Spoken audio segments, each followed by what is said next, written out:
Greetings friends, and welcome to a deck tech near and dear to my heart. A well-built Rigo deck is a magical combination of aggression, card draw, board wipes, and fierce counter magic. If you don't know Rigo, he draws you a card whenever you attack a player or planeswalker with a power 1 or less creature. This means that you will usually be drawing 2 to 3 cards per turn, but his power does scale directly with the size of your table.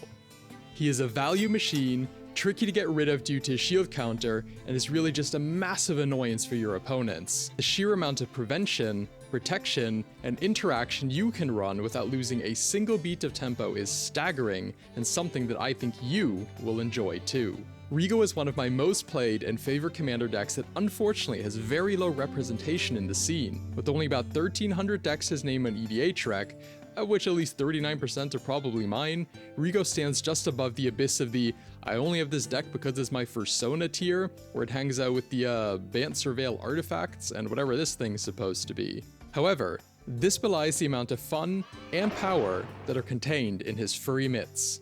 I understand why people are skeptical. The card doesn't trigger its own ability. It doesn't ramp you. It requires you focus on creatures with 1 power or less. It just seems quite weird and perhaps like an inferior version of our old friend Edric. If you will give me just a moment of your time, let me cast your doubts aside, for by the end of this video, I will have changed your mind as to why Rigo is actually the superior hit people to draw cards commander in the arena. Firstly, get it out of your head that Rigo is a creature. He's an enchantment. He does not attack, he does not block, he sits back and triggers off your other creatures doing their thing. Simply put, he is a mentor, not a fightor. Imagine Rigo as coastal piracy, if you will, but with access to some actually fun colors. The creatures. Okay, we've established that he doesn't do nothing on his own, so who is doing the heavy lifting? Well, as you can tell from the card text and art, Rigo prefers to send orphans and other underprivileged minors into combat on his behalf, so we'll need an army of weenies with 0/1 power to get in there. Slitherblade, Triton Shorestalker, Spectral Sailor, Mockingbird, Judge's Familiar, Hope of Girapur, Siren Stormtamer, etc. will be the foundation of this deck. Evasive 1-drop creatures like these are essential. Next, we need our mana dorks. These will help us dump our hand and also double up as attackers if things get saucy. Ones to consider are all the Llanowar Elves, Avacyn's Pilgrim, Noble Hierarch, and most importantly, Birds of Paradise. Birds doubles up as an evasive Rigo triggerer. Others to consider include Delighted Halfling if you have a blue heavy meta, and Nightshade Dryad for the Death Touch. The 1/2 mana dork I will always include is Bloom Tender, as it can jump you ahead by 3 mana as early as turn 3, after casting Rigo. Then, we have our cohort of White Buddies, which is where the diversion from an Edric deck becomes more apparent. The sheer amount of protective elements will heavily dissuade your enemies from coming after you as you layer up stack after stack of preventative measures. We're going full Reagan Star Wars program on this one. We are running Mother and Giver of Runes and Gold-Forged Thopterics for protection, Charismatic Conqueror and Mischievous Mystic for a flood of disposable 1-drops, Giant Killer and Dauntless Dismantler for sneaky removal spells tacked onto great time-buying abilities, and then Delny, Derevi, Enduring Innocence, and Ranger Captain of Eos for value.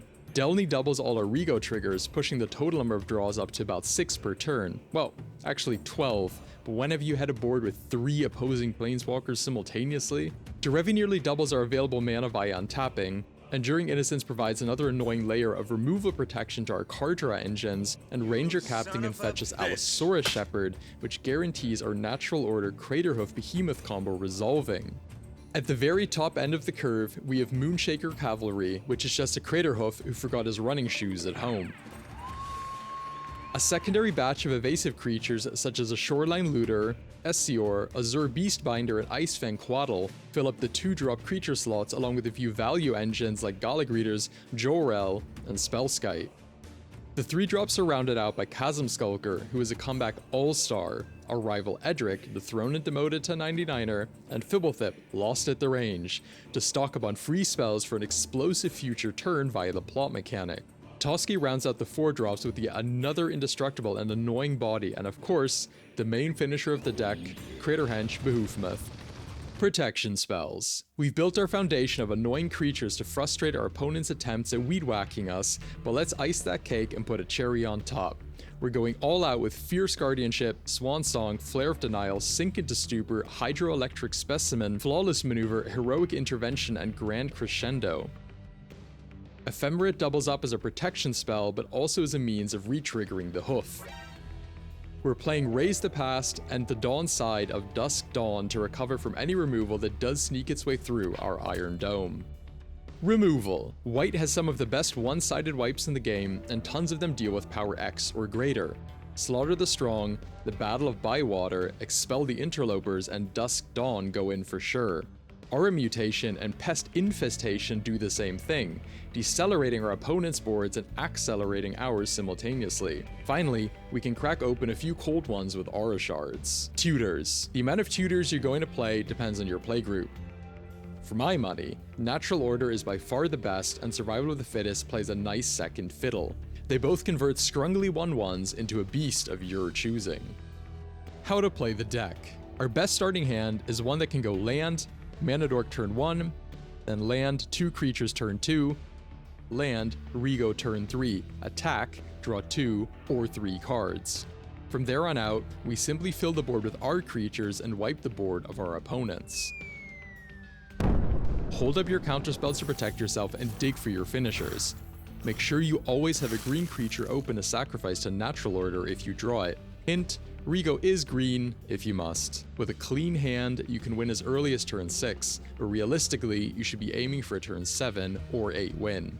Don't overcommit to the board if you don't have protection. You don't recover well from a blowout if you don't have Raised the Past to hand. If your hand is on the slower side, lean into a controlling playstyle. Hold your creatures for a turn to play an Aura Shards first, or hold back some 1/1s as chump blockers if you need to. Let others take the heat if you're struggling to dump your hand safely. Your biggest weakness is Rigo being targeted repeatedly. For the most part, I notice people's eyes tend to glaze over and they stop caring once you've already drawn your first batch of 3 cards, so that first resolution is the all-important one. Often the shield counter is enough to buy you time, but think about your local meta and maybe add a few more Rigo alternatives like Biden of Thassa or Enduring Curiosity if you find him getting harassed a lot. Flex slots and alternate win cons. Some of my personal favorite optionals include Assemble the Players for further creature advantage, a Nature's Lore, Decassia's Welcome for more card draw, and a Swords to Plowshares as an emergency removal tool. You can go pretty hard with cards like Drannith Magistrate, Spellseeker, Flare of Fortitude, and Teferi's Protection if you want to up the ante a bit more. Alternatively, you could lean into a mid-rangey strategy by adding cards like Champion of Lambhold, Mirror Entity, Toothy, Best Soul Nourisher, Jackrabbit, and Adeline, Resplendent Cathar. You might have noticed that we're not playing Soul Ring or many land ram spells at all. This is because Soul Ring doesn't help us cast Rigo.